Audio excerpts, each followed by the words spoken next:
ఈరోజు బేసికల్గా సమాజంలో ఉన్న ప్రతి ఒక్కరికి కూడా ఒక గురుతరమైన బాధ్యత ఉంటుంది.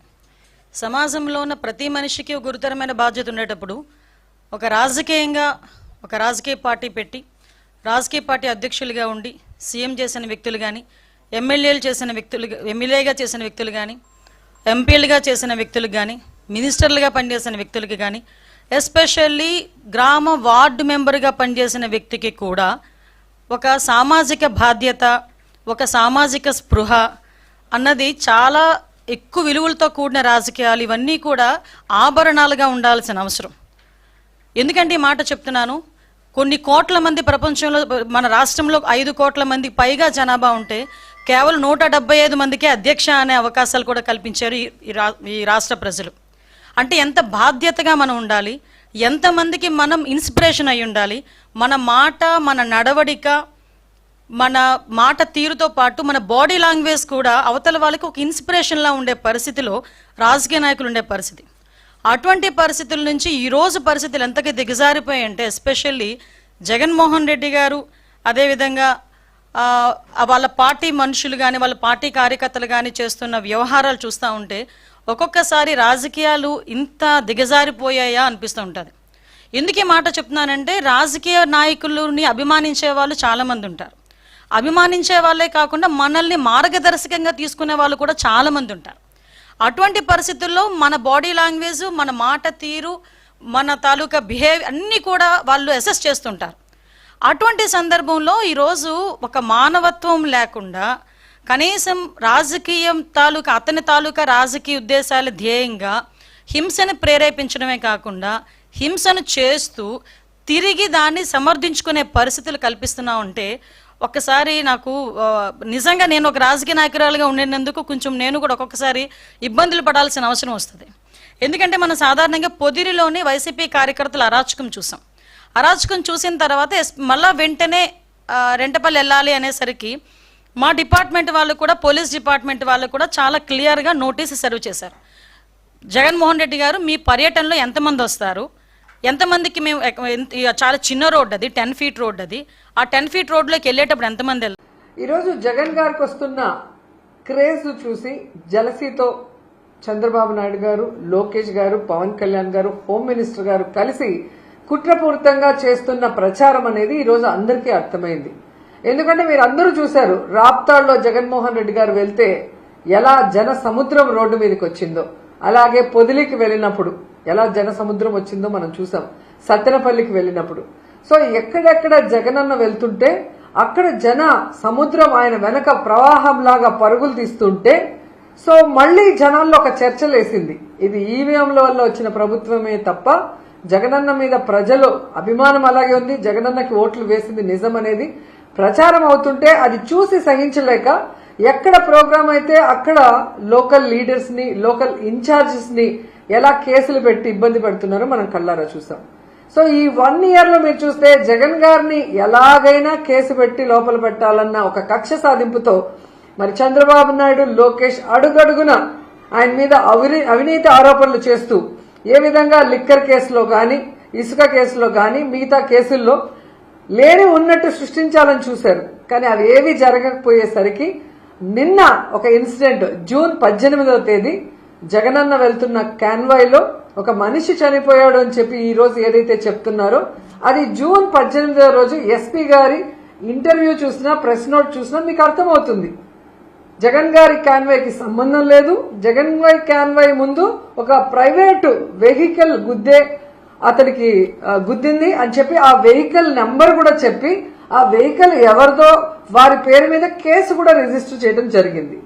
కానీ జూన్ 22వ తేదీకి అది ఎలా జగన్మోహన్ రెడ్డి గారి కారు అయింది, జగన్మోహన్ రెడ్డి గారు మానవత్వం లేకుండా మనిషిని తొక్కించిపోయాడు అని చెప్పి అదే ఎస్పీ గారితో మాట్లాడించడం అనేది ఇక్కడ ప్రజలు గమనిస్తున్నారు అన్న విషయాన్ని చంద్రబాబు నాయుడు, లోకేష్ గారు తెలుసుకోవాలి.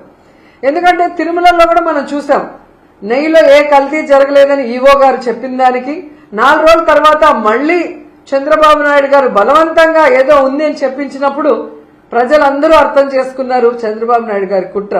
సో ఇక్కడ కూడా అదే, జగన్మోహన్ రెడ్డి గారిని ఎలాగైనా కేసు పెట్టి ఇరికించాలి అనుకుంటున్నారు. నేను సూటిగా అడుగుతున్నాను చంద్రబాబు నాయుడు గారిని, లోకేష్ ని, ఓకే.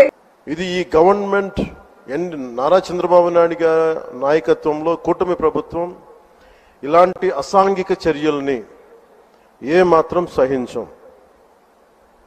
ముఖ్యంగా ఆడపిల్లల భద్రత ఈ రాష్ట్రానికి చాలా కీలకమైంది.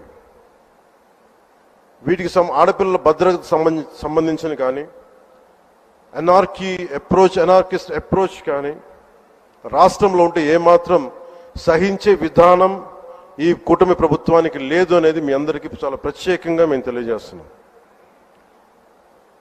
వారికి కూడా బెదిరించే వాళ్ళకి ఈ సందర్భంగా ఒకటే తెలియజేస్తున్నాం, గొంతుకులు కోస్తాం, కుత్తుకలు కోస్తాం ఇలాంటి నినాదాలకి భయపడే వాళ్ళం ఎవరూ లేము ఇక్కడ. అలాంటివన్నీ చూసే మిమ్మల్ని మీలాంటి వాళ్ళని ఎదుర్కొని ఇక్కడ దాకా వచ్చాం. ఇలాంటి పిచ్చి బెదిరింపులు కానీ పనికి మాలిన బెదిరింపులు కానీ దయచేసి చేయకండి. తాటాక చప్పులకి ఇక్కడ ఎవరు భయపడేవారు లేరు. ఇంకా సంస్కారం ఉంది కాబట్టి, మాట మీద గౌరవం ఉంది కాబట్టి ఇంకా చాలా పద్ధతిగా మాట్లాడుతున్నాం. ముఖ్యంగా అధికార యంత్రాంగం అందరికీ right from constituency level to the state level, my appeal to all the officials, make sure you give us implement the good governance. ముఖ్యంగా లా అండ్ ఆర్డర్కి సంబంధించి మటుకు కరప్షన్ లేని విధానాలతోటి ముందుకెళ్లాలని మనస్ఫూర్తిగా కోరుకుంటా ఉన్నాం. అలాగే ఏ విధమైన ఇబ్బందులు కలిగించినా, చాలా మందికి ఒక ఆలోచన ఉండొచ్చు, మళ్ళీ ఆ ప్రభుత్వం వస్తే ఏమవుతుంది, నా ప్రభుత్వం రావట్లేదు. ఇది ఎందుకు చెప్తున్నానంటే, ఇది I want to give you confidence, I want to empower you. ఎందుకంటే మేమందరం ఇంక సహించడానికి సిద్ధంగా లేవు ఇక్కడ. ఈ కూటమి ప్రభుత్వం తక్కువ మేము మాట్లాడుకుంది 15 నుంచి 20 ఏళ్ళు ఉండాలి. ఎందుకు అనుకున్నామంటే, ఆంధ్రప్రదేశ్ వికసిత్ ఆంధ్రప్రదేశ్గా ఉండాలి, వికసిత్ భారత్లో భాగంగా ఉండాలి అంటే ఈ ఐక్యత చెడగొట్టే పరిస్థితుల్లో నేను లేను, ఎవరం కూడా లేవు. అలాగే ఇది గత ప్రభుత్వ పాలకులు కూడా ఇది గుర్తుపెట్టుకోవాలి. మీరు కనుక ఇలా అలాగే ప్రత్యేకించి రోడ్ల మీదకి వచ్చి బ్యానర్లు పట్టుకొని గొంతుకులు కూసేస్తాం, సినిమాలు చెప్పడానికి చాలా బాగుంటాయి ఇవి. నేను సినిమాల నుంచి వచ్చిన వాడిని, సినిమాలు చెప్పడానికి చాలా బాగుంటాయి. నిజ జీవితంలో నమ్మి మోసపోకండి. కాలు మక్కిలు ఎరకొట్టు కింద కూర్చోబెడతాం. చాలా పిచ్చి వేషాలు వేయకండి ఎవరు కూడా. ఇవి సరదాగా ఉండే విషయాలు కాదు ఇవి. శాంతి భద్రతలను ఏమాత్రం క్షీణిస్తే చిన్నపాటిది కూడా సహించం. మీకు బలంగా తెలియజేస్తాను ప్రజలందరికీ కూడా. పిచ్చి పిచ్చి మాటలు మాట్లాడకండి ఎవరు. సరదాగా లేం మేము ఇక్కడ. చాలా దెబ్బలు తిని వచ్చాం ఇక్కడ దాకా, చాలా దెబ్బలు తిని వచ్చాం. 5 స్టార్ హోటల్స్లో ఉన్నా కానీ రక్షణ లేని పరిస్థితిలో ఉండేది. రోడ్ల మీదకి లాక్కొచ్చి మహిళలను కూడా వీళ్ళు జైల్లో పెట్టిన వ్యక్తులు. అవన్నీ తట్టుకొని నిలబడ్డామంటే ఇంకా మేము సంస్కారంగా ఉండాలి. With the constitutional guide lines, with in the frame work of law ఉండాలి. కాబట్టి చాలా పద్ధతిగా మాట్లాడుతున్నాం.